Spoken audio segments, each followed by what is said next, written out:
Every war has a victor, every realm has a ruler, but throughout Mortal Kombat's history, no alliance ever came closer to destroying every realm than the one forged by two sorcerers consumed by ambition. This isn't the story of heroes saving the world. It's the story of how Earthrealm lost its greatest champion, how Outworld descended into chaos, and how two men uncovered a power that had remained buried for thousands of years. This is the complete history of Mortal Kombat: Deadly Alliance.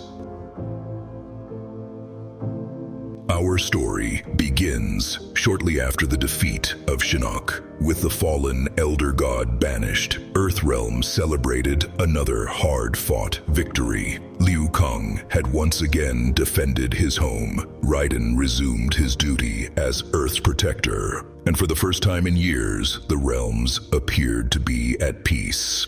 But while Earthrealm looked toward the future, Quan Chi was fighting for his life. Cast into the Netherrealm after Shinnok's defeat, the sorcerer found himself trapped in a realm where suffering never ended. There, Scorpion continued his relentless pursuit of the man responsible for the destruction of the Shirai Ryu. For Quan Chi, every path seemed to lead only to death. Yet, he still possessed one final advantage: Shinnok's amulet. Most knew the amulet as a source of tremendous power, but it concealed another secret. It could unlock ancient gateways between the realms, pathways forgotten long before Shao Kahn ever ruled Outworld. Quan Chi was a master of manipulation. Using the amulet, Quan Chi escaped the Netherrealm. While evading his tormentor, he discovered an ancient hidden portal. Stepping through it, he escaped the Netherrealm and materialized deep within a forgotten cavern in Outworld. What he stumbled upon changed everything. Before him lay the mummified, undefeatable army of the long-forgotten ruler of Outworld, Onaga, the Dragon King. Legend stated that this army was completely invincible, waiting for the magic that would breathe life back into their stone-cold chests. Quan Chi realized that if he could revive these unstoppable soldiers, the universe would bow to him. But he faced a critical problem. Reanimating an entire army required the mass manipulation of souls, a dark art that Quan Chi did not fully master. He needed a man whose entire existence was fueled by the theft of human essence. He needed Shang Tsung.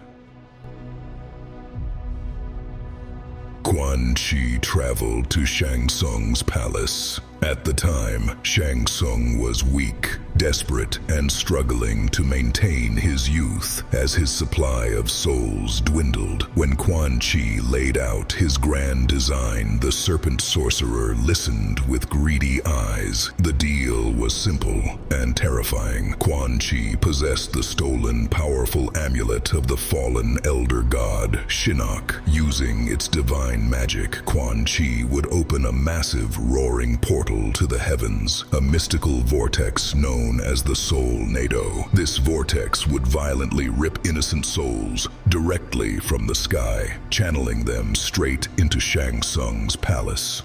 In exchange for this infinite supply of eternal youth, Shang Tsung would use his soul transplantation magic to bind those stolen souls into the mummified bodies of the Dragon King's army. Together, they would be an unstoppable force of absolute domination. But before they could march their new army across the realms, they had to eliminate the only two forces capable of stopping them. Their first target was the reigning supreme ruler of Outworld, the Emperor Shao Kahn.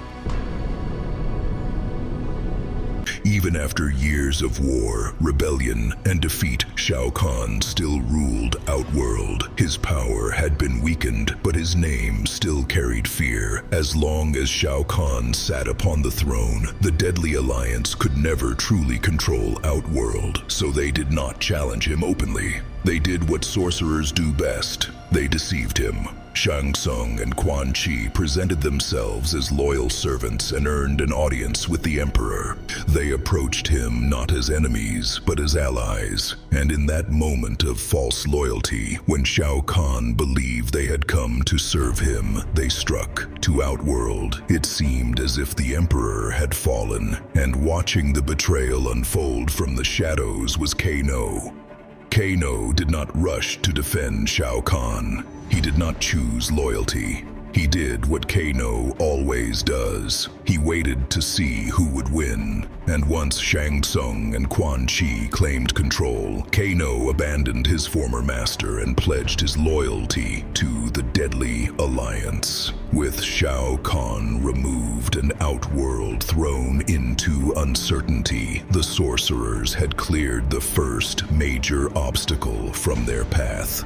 But ruling Outworld was not enough. If the dragon army was going to rise, they needed souls, and to gather those souls, the deadly alliance would twist one of Mortal Kombat's oldest traditions into something darker. The deadly alliance needed warriors, not civilians, not servants, warriors.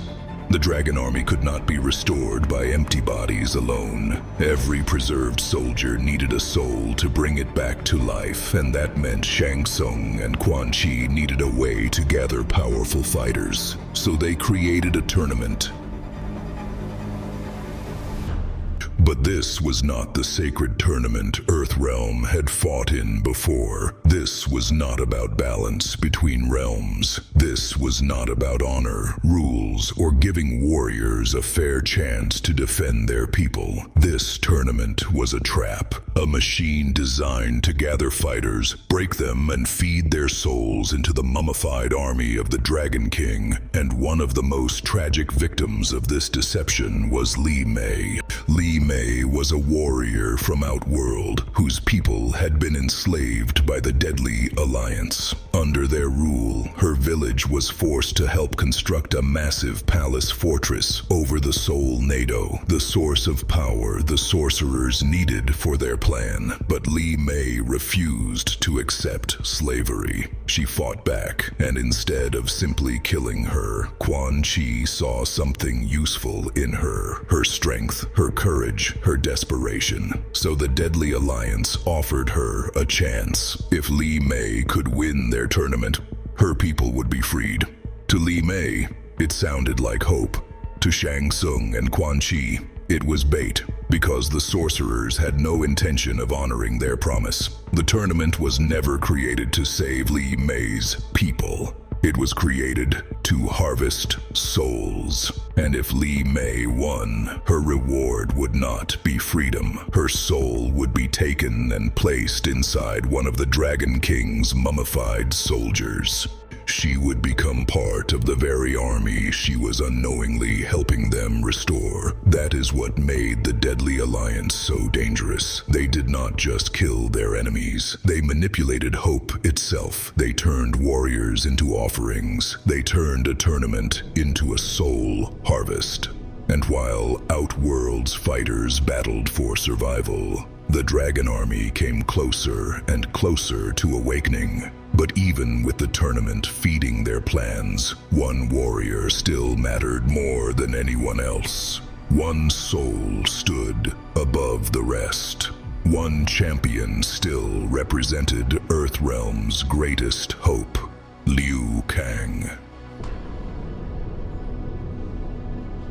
Neither Shang Tsung nor Quan Chi underestimated him. They knew what Liu Kang had survived. They knew what he had defeated, and they knew that facing him alone would be a mistake. So they devised a trap, not a tournament, not an honorable duel, an execution, because as long as Liu Kang lived, Earthrealm still had hope. He had defeated Shang Tsung. He had stood against Shao Kahn. He had survived the wars that should have broken him, and that made him the greatest threat to everything the Deadly Alliance had planned. Before the Dragon Army could rise, Liu Kang had to die. Before Outworld could fall completely under their control, Liu Kang had to be removed. And before the Deadly Alliance could begin its conquest of the realms, Earthrealm's greatest defender had to be eliminated. The sorcerers had already betrayed an emperor.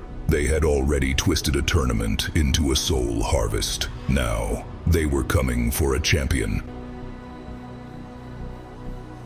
Shang Tsung traveled to Earthrealm in secret, utilizing his shape-shifting abilities to disguise himself as the Shaolin monk Kung Lao. He approached the grand champion of Mortal Kombat, Liu Kang. As the two clashed in a fierce martial arts duel, Quan Chi struck cowardly from the shadows, blasting the champion with a wave of dark magic that left him disoriented. Shang Tsung seized his moment, wrapping his arms around the champion's neck. With a sickening, horrific snap, the sorcerer broke Liu Kang's neck. Shang Tsung inhaled deeply and consumed the soul of Earthrealm's greatest protector. The champion was dead. News of Liu Kang's death shook the cosmos. Realizing the gravity of the situation, the thunder god Raiden renounced his status as an elder god so he could directly intervene. He gathered Earthrealm's remaining heroes and led them into the unforgiving wastes of Outworld. But the path to the Deadly Alliance was fractured by internal conflicts across the realms. Sub-Zero, having claimed leadership of the Lin Kuei clan, brought his highly talented but arrogant apprentice, Frost, to the fight. But Frost's blind ambition proved disastrous. Driven by greed, she betrayed Sub-Zero to steal his mystical dragon medallion. Unable to control its immense freezing power, she was consumed by her own ice, leaving Sub-Zero to carry on the fight alone. Meanwhile, Scorpion actively hunted the sorcerer who had destroyed his clan. He eventually cornered Quan Chi, only to be ambushed by the demonic brutes, Moloch and Draman. The monsters overpowered the ninja Spectre, dragging his screaming soul and throwing him directly into the swirling vortex of the Soul Nado, seemingly tearing Scorpion apart. With their forces divided and fractured, the remaining Earthrealm heroes launched a desperate final assault on Shang Tsung's palace. They fought with everything they had, aiming to destroy the Soul Nado before the Dragon King's army could fully wake up. But they had grossly underestimated the sheer, overwhelming malice of the Alliance. Supported by hordes of bloodthirsty Tarkatan warriors, the Deadly Alliance systematically slaughtered Earthrealm's protectors. Johnny Cage, brutally cut down. Sonya Blade, overwhelmed and killed. Jax, slain in combat. Kung Lao and Princess Katana fought with the fury of 1,000 dying stars. But they too were murdered by the dark magic of the sorcerers. Only Raiden remained. Defying the laws of heaven, the Thunder God entered the palace alone for a final, catastrophic stand. He unleashed the full, unbridled fury of his cosmic lightning, but the combined might of Quan Chi and Shang Tsung was too absolute. They broke the God of Thunder, leaving him battered, bloody, and defeated upon the palace floor.